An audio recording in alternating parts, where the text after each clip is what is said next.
The village of Egui-Oma was a place where people judged others by what they had. In this small village, where the rich lived in houses made of red bricks and the poor in crumbling mud huts, there was a young man named Obinna. Obinna was a hard-working farmer. Every morning before the sun had fully risen, he was already in the fields, sweating under the harsh African sun, tilling the land with his bare hands. He planted yams, cassava, and maize, but no matter how hard he worked, it never seemed to be enough. His farm was small, his tools old, and his earnings barely enough to feed himself and his grandmother, Mama Ife. A life of struggle and mockery. Mama Ife was the only family Obinna had left. She was a frail but strong-willed woman in her 70s, with deep wrinkles that told the story of her struggles. She had raised Obinna since he was a child, after his parents died from illness. Despite their poverty, Mama Ife always told him, "My son, no condition is permanent. You are destined for greatness. Keep working hard, and one day, the world will bow before you." But the villagers did not believe in such dreams. To them, Obinna was just a poor farmer, one they could mock without guilt. The young women of the village, dressed in their finest clothes, would pass by his farm and laugh. "Obinna, can you even pay a woman's bride price? Even if you farm for 10 years, you will not have enough," one would sneer. "Maybe you should sell your old hoe and buy a proper shirt first," another would tease. Even the men joined in. They called him the man who farms with poverty, because no matter how much he worked, his life never changed. But Obinna never spoke back. He simply wiped the sweat from his brow and continued his work. Deep inside, he knew the truth. He was poor, yes, but he was not worthless. A new stranger in the village. One day, as Obinna carried a bundle of firewood home, he saw a young woman sitting under a mango tree near the market. She had dark, radiant skin and deep, thoughtful eyes. Her clothes were plain, and beside her sat an old sewing machine. Her name was Neka, and she had just arrived in Egui-Oma from a neighboring village. She was an orphan, with no family left. The only thing she had inherited from her late mother was that sewing machine, which she used to mend clothes to survive. Neka's presence did not go unnoticed by the villagers. Some people were curious about her, but most ignored her. "Who is she?" the market women gossiped. "Another poor girl looking for where to suffer." But unlike the others, Obinna saw something different in Neka, something familiar. He saw the same loneliness, the same struggle in her eyes that he saw in his own reflection every morning. A bond of struggles and hope. Obinna approached her one evening as she sat outside her small rented room, stitching an old wrapper. "Good evening," he greeted. Neka looked up and smiled softly. "Good evening." They talked about life, about hard work, about dreams and disappointments. For the first time, Obinna felt that someone truly understood him. Neka did not laugh at his poverty. She did not mock his struggles. Instead, she listened, and in her eyes, he saw kindness and warmth. As the days passed, their friendship grew stronger. They spent time together. Obinna would bring firewood for her cooking, and she would mend his torn clothes. One evening, as they sat under a tree watching the sunset, Obinna took a deep breath and spoke. "Neka, I know I have nothing, but I don't want to lose you. Will you marry me?" Neka was silent for a moment. Then, with a small smile, she said, "Yes, Obinna. I will marry you. We may have nothing now, but together, we will build something." A wedding of laughter and scorn. They decided to have a simple, traditional marriage. There was no big ceremony, no grand feast, just a few elders, Mama Ife, and the little money they had. The villagers found it hilarious. Poverty plus poverty. What a perfect match, they laughed. What would they eat in their marriage? Yam and tears? The same young women who had rejected Obinna now laughed behind their hands, mocking Nneka for accepting him. But Obinna and Nneka did not care. As they sat together that night in their small hut, eating boiled maize and roasted plantain, they smiled at each other. They had love. They had hope. And one day, they would prove that wealth is not measured by what is in a man's pocket, but by the strength in his heart. Life after marriage. After their simple wedding, Obinna and Nneka settled into their life together. Though they were poor, their love gave them strength. Every morning, Obinna woke up before dawn and went to the farm, while Nneka stayed behind to sew clothes for the villagers. In the evenings, they cooked together, shared stories, and dreamed of a better future. But the villagers of Egwi Oma did not stop mocking them. Look at them, husband and wife of suffering, some would say, laughing as they passed by their small hut. A man who cannot afford a goat for his wedding thinks he can feed a wife. Soon, she will leave him. Nneka heard these words but never let them break her spirit. She would hold Obinna's hand and whisper, "Let them talk. They do not know what the future holds." Obinna smiled at her courage. She was his light, his strength. The struggles of the farm. Obinna's farm was small, but he worked hard. The land was not very fertile, and some seasons, the crops barely grew. He often borrowed farming tools from his neighbors, promising to return them after harvest. But even with all his effort, life remained difficult. One day, as he struggled to clear weeds from the field, a group of young men walked past and started laughing. "Obinna, why do you waste your time?" one of them mocked. "Even the soil rejects your hard work. You will remain poor forever." Obinna wiped the sweat from his brow but said nothing. He had learned long ago that words meant nothing, only actions could change his fate. Nneka, seeing his frustration, would often bring him water and sit with him under the shade of a tree. One day, things will be different, she reassured him. Obinna believed her. But he had no idea how close their fate was to changing forever. The discovery beneath the earth. One afternoon, while clearing a stubborn tree at the edge of his farm, Obinna struggled against its deep roots. He dug and pulled, but the tree refused to move. Frustrated, he took his machete and began cutting around the roots. As he struck the earth, he heard a metallic sound. Clang! Obinna froze. He struck again. Clang! Curious, he dug deeper with his bare hands, feeling something cold and hard beneath the soil. After several minutes, he unearthed an old metal box, its surface rusted with age. His heart pounded in his chest. "What is this?" he murmured. He looked around to make sure no one was watching. Then, carefully, he lifted the heavy box, brushing off the dirt. Taking no chances, he covered the hole and rushed home, carrying the box under his arm. The secrets of the past. Inside their small hut, Nneka watched as Obinna placed the box on the floor. "Where did you find this?" she asked, her voice filled with wonder. "Under the roots of a tree on my farm. It must have been buried for a long time." With trembling hands, Obinna forced the box open.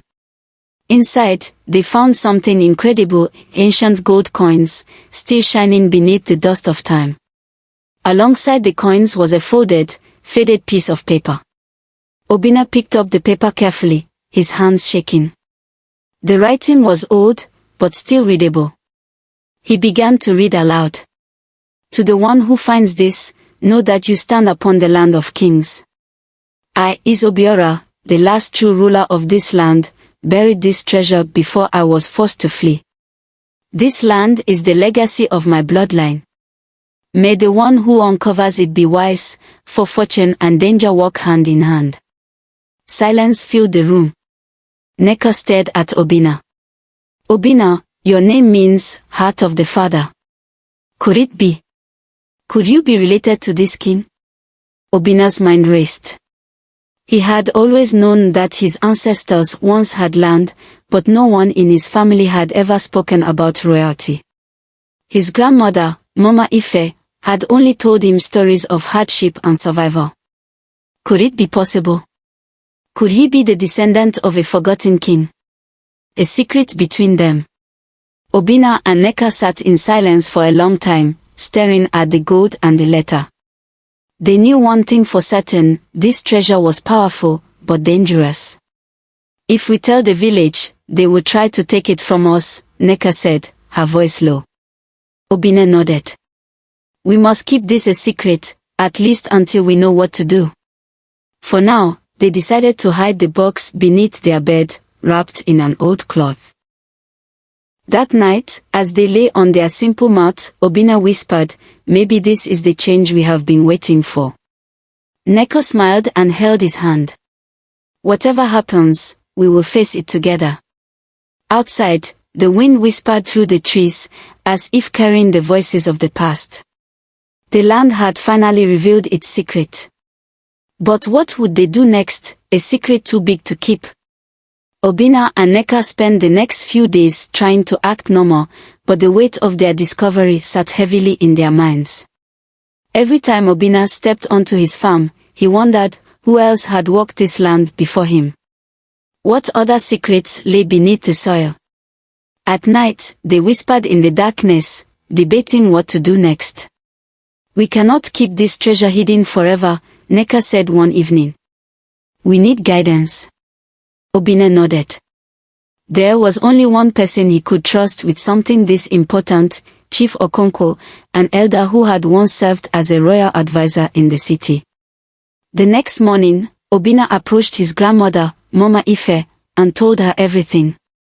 She listened in silence, her wise old eyes never leaving his face. When he finished, she took a deep breath and placed her wrinkled hand on his. "My son, I always knew there was greatness in you. This treasure was meant to find you. But be careful, wealth is a double-edged sword. It can bless or destroy." She thought for a moment, then nodded.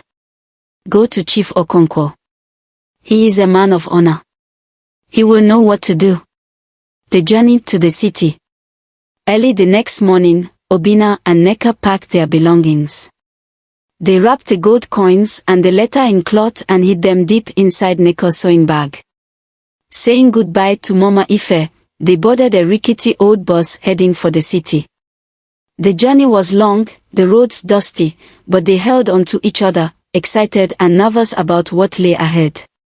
By late afternoon, they arrived in the city, a place filled with tall buildings, noisy streets, and endless movement. It was a world completely different from Egwioma. Nneka clutched Obinna's hand as they made their way to Chief Okonkwo's compound, a large house surrounded by high walls. The guards at the gate hesitated when they saw the couple's simple clothing. "We need to see the chief," Obinna said firmly. The guard frowned. "The chief does not see just anyone." Obinna reached into his bag and pulled out the faded letter with the royal seal. "Tell him we bring the past to life." Revealing the truth. Moments later, they were led into a large sitting room. Chief Okonkwo, an elderly man with piercing eyes and a beard as white as cotton, studied them carefully. "Speak," he said. Obinna placed the gold coins and the letter on the table. As the chief read, his face changed. First shock, then deep thought, then realization. When he looked up, his voice was low but firm. "Where did you find this?" Obinna told him everything: the farm, the tree, the buried box. Chief Okonkwo sat back and rubbed his chin. "This is incredible. These coins belong to a forgotten kingdom, the kingdom of Obiora. And this letter, asterisk, he pointed at the signature. This was written by the last king before the kingdom was lost to war and betrayal." He paused and studied Obinna carefully. "Your name is Obinna?" "Yes, chief." The chief nodded slowly. "Obinna means heart of the father. This was a name given only to those of the royal bloodline. My son, you are a descendant of kings." Obinna and Nneka exchanged stunned glances. What does this mean? Neka asked. The chief smiled. It means the land you farm is not just a piece of soil. It is the land of your ancestors. And this treasure is rightfully yours. The weight of wealth. Obinna could barely believe it. All his life, he had been mocked as a poor farmer. Now, he was being told he carried royal blood. But chief, he said, what do we do with this gold? If the villagers find out, they will not let us have peace. Chief Okonkwo nodded. That is why you must be wise. Wealth is a tool, it can build or destroy. You must not waste this blessing. He introduced them to a trusted historian and appraiser, who confirmed the coins were over 100 years old and worth a fortune. With this money, you could live in a palace, the appraiser said. But Obinna shook his head. I do not want luxury. I want a better life, not just for myself, but for my people. Neka squeezed his hand. And I want to build something lasting, a place where others can learn and grow. Chief Okonkwo smiled. Then use your wealth to build your future, but keep your past in your heart. Be wise, be patient, and never forget where you came from. A new beginning. Over the next few weeks, with the chief's guidance, Obinna and Neka made careful plans. They used part of the money to purchase modern farming tools, plows, irrigation equipment, and better seeds. They bought a larger plot of land to expand their farm. Neka invested in better sewing materials and rented a small shop, where she planned to train young women in tailoring. They secured a house in the city, so they could travel between Egui-Oma and the city when needed. Before returning to the village, Chief Okonkwo gave them one final piece of advice. When people see your success, they will talk. Some will envy you. Some will doubt you. But never forget, greatness does not come from gold. It comes from the heart. Obinna and Neka bowed and thanked him. Then, with a new future ahead, they boarded the bus back to Egui-Oma, knowing that their lives had changed forever. What awaited them in the village? Would the people accept their success, or try to destroy it? They returned to Egui-Oma. Obinna and Neka sat in silence as the old bus bounced along the dusty road back to Egui-Oma.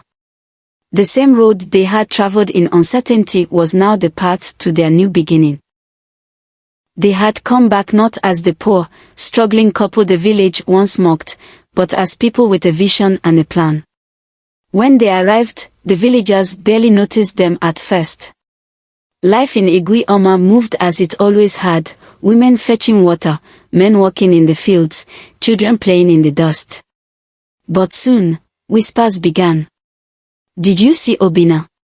He looks different. Where have they been all this time?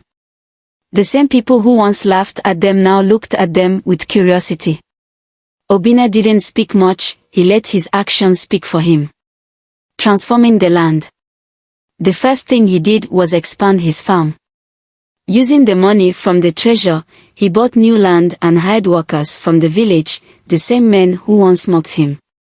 Obinna, are you serious? You will pay us to work, one man asked in disbelief. Yes, Obinna said, handing him a hoe. If we work together, we all succeed. He introduced modern farming techniques. Instead of using their bare hands, they now had plows and irrigation systems. Instead of struggling with bad seeds, Obinna brought high-yield crops that grew faster and stronger. The farm flourished. Food production doubled. Then tripled. For the first time, Egui-Oma had enough food to sell to other villages. And it all started with the boy they once called the man who farms with poverty. Neka's fashion school. While Obinna worked in the fields, Neka had a dream of her own. She rented a small shop near the market and turned it into a fashion school. At first, the women laughed. Neka thinks she is a queen now, they whispered. Who will learn sewing from her? But when they saw the beautiful dresses she made, their laughter turned to admiration. Young women began lining up to learn from her. Nneka did not just teach them to sew, she gave them independence. Women who once had no skills could now make and sell clothes. Mothers who struggled to feed their children could now earn money. Even the richest women in the village started coming to Nneka for custom designs. The same women who mocked her now envied her success. Maybe we judged her too quickly, they whispered. A new home and a new status. After months of hard work, Obinna and Nneka built a beautiful new house, the biggest in Egwi-Oma. It had strong walls, big windows, and a roof that did not leak when it rained. The villagers stared in disbelief. Is this the same Obinna who once lived in a mud hut? How did he become so wealthy? Obinna and Nneka never forgot where they came from. Every night, they shared food with Mama Ife, who cried tears of joy seeing her grandson's transformation. Did I not tell you, she whispered, holding Obinna's hand. No condition is permanent. My son, you were always meant for greatness. Regrets and realizations.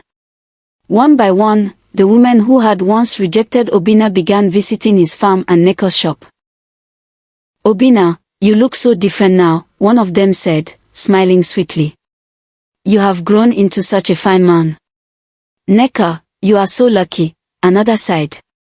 You found a man with a bright future. But Nneka never forgot their words from the past. She held her head high and responded simply, I saw his worth long before his success.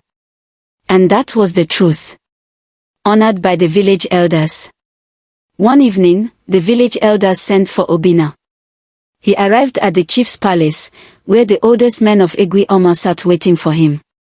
Obinna, the chief said, you have done what no man in this village has done. You turned hardship into prosperity. You created jobs. You have given people hope. Obinna bowed his head humbly. For this, we honor you.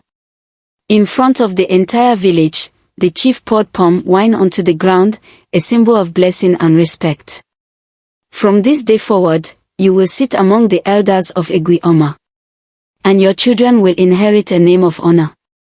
The villagers clapped and cheered. The same people who once mocked him now celebrated him. But as Obinna looked at Nneka, he knew none of this would have been possible without her by his side. A lesson for all. That night, as they sat together outside their new home, Obinna turned to Nneka and smiled. They used to say we were poverty plus poverty, but look at us now. Nneka laughed. Let them keep talking. We will keep growing. And so, the man who was once a poor farmer became the richest man in Egwi-Oma. But more than wealth, he had earned respect, love, and a legacy that would last for generations. A shadow from the past. For months, Obinna and Nneka's success in Egwi-Oma brought prosperity not only to their home but to the entire village. The farm flourished, providing food for everyone. The fashion school empowered women. Even those who once mocked them now spoke with admiration. But peace never lasts forever. One afternoon, as the sun burned high in the sky, a stranger arrived at Obinna's farm. He was a tall, broad-shouldered man with a sharp gaze and a confident stride. His clothes were fine, his sandals made of leather, not the usual sight in Egwi-Oma. His name was Ekemba. And he claimed to be Obinna's long-lost relative. A claim of blood and wealth. Ekemba introduced himself with a wide smile. Obinna, my dear cousin. It has been too long, he said, stretching his arms as if expecting an embrace. Obinna frowned. Cousin. I do not know you. Ekemba laughed. Oh, but I know you. You are the grandson of Mama Ife, are you not? My father and your grandfather were brothers. Which means, my dear cousin, your fortune is also mine. Obinna stiffened. He knew that with success came opportunists, but he had not expected someone to appear claiming his ancestral right. My fortune. Obinna repeated. Ekemba lowered his voice. I know about the gold. The land. The royal bloodline. Our ancestors left a legacy, and I have come to claim my share. Obina's fist clenched, but he remained calm. You are mistaken. The land was passed to me through my father's lineage, and I have worked hard for everything I have. Ikemba scoffed. Worked hard. Or stole what rightfully belonged to all of us. Obina's blood ran cold. Ikemba wanted to take everything. Poisonous rumors. The very next day, whispers began spreading through the village. Have you heard? Obina's wealth was not his own. They say he stole it, gold that was meant for the entire family. What if he is not the true heir after all? Obina noticed the way people's gazes changed. The same villagers who once respected him now watched him with doubt.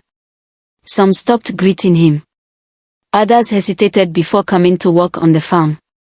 Even the women at Neko's shop spoke in hushed voices. It was Ikemba's doing. He moved through the village, planting seeds of doubt, pretending to be a concerned relative. And slowly, the people began to believe him. The power of truth. That evening, Obina sat outside his home, his heart heavy. Mama Ife and Neko sat beside him. I should have known success would bring enemies, Obina murmured. Neko held his hand. Obina, you have done nothing wrong. The truth will always stand, even when people doubt it. Mama Ife nodded. My son, do not let a liar make you question yourself. You are honest, you are kind, and you are strong. Let the people talk. But when the time comes, show them the truth. Obina took a deep breath. He would not let a liar steal what he had built. And so, when the village elders called for a meeting, he knew it was time to fight back. The Council of Elders. The entire village gathered under the great Iroko tree, where council meetings were held. Ikemba stood tall and proud, acting as if he had already won. My elders, he began, his voice smooth and practiced. I have come here not to fight, but to restore justice. My cousin, Obina, has taken what belongs to all of us. The gold, the land, the wealth, it should be shared. But he hides it all, claiming it is his alone. Murmurs spread through the crowd. Obina stepped forward. Elders, villagers, my people, let me tell you the truth. He held up the ancient letter from their ancestor, King Obiora, the same letter that confirmed his bloodline. This is the proof that my great-grandfather left this land to my family. This treasure was buried for generations, waiting for the one chosen by fate to uncover it. Gasps rippled through the crowd. One of the elders, a wise old man named Okafor, took the letter and read it carefully. His eyes widened in shock. It is true, he finally said. This letter is over 100 years old. And the name written here is the same as Obina's ancestors. The villagers stared at Ikemba, waiting for his response. His face darkened. His plan was falling apart. But this does not change the fact that I am family. I still deserve my share, he argued. Obina looked him in the eye. Family is not about blood alone.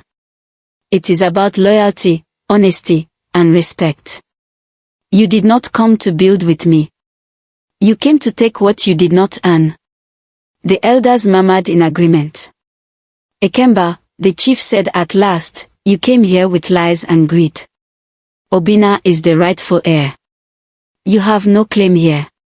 The chief raised his staff. By the laws of Egui Oma, you are banished. Leave this village and never return. The villagers cheered. Ikemba, realizing he had lost, turned and stormed away, his dreams of stealing Obina's fortune crushed. A victory of honor. After the meeting, people came to Obina, apologizing for doubting him. Forgive us, Obina, one man said. We should have known better. Even the women at Neko's shop spoke with shame. We believed the wrong person. We see now that you are a man of truth. Obina and Neko smiled. They did not need apologies, the truth had already won. As they walked back home that evening, Obinna turned to Nneka. We have faced hardship, we have faced mockery, and now we have faced betrayal. But we are still standing. Nneka nodded. Because the strongest people are those who do not let others shake their foundation. Mama Ife smiled proudly. And as the sun set over Egui Oma, the village finally understood the lesson: wealth is not just about money. It is about honor, resilience, and staying true to who you are. The village that once laughed. Years passed, and the village of Egui Oma was no longer the same place that once mocked Obinna and Nneka. Where there were once dry fields, there were now thriving farms. Where young women once had no opportunities, there now stood a fashion school that had trained dozens of tailors. Where villagers once had to travel miles for medical care, there now stood a small hospital, funded by Obinna and Nneka.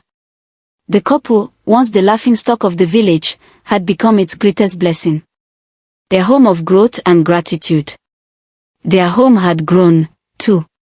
Obinna and Nneka had been blessed with children, who ran freely through the fields, learning both the wisdom of their grandmother and the strength of their parents. Every evening, after the farm work was done and the sewing machines had been put away, Mama Ife would sit under the great Iroko tree, surrounded by children, and tell them stories of the past. Once, your father was just a poor farmer. People laughed at him, spat on his dreams. But look at him now. The children's eyes would widen as they listened. Never mock a man for his present, Mama Ife said, her voice steady, because the future is in God's hands. Her words became a lesson for generations. The Grand Festival of Honor.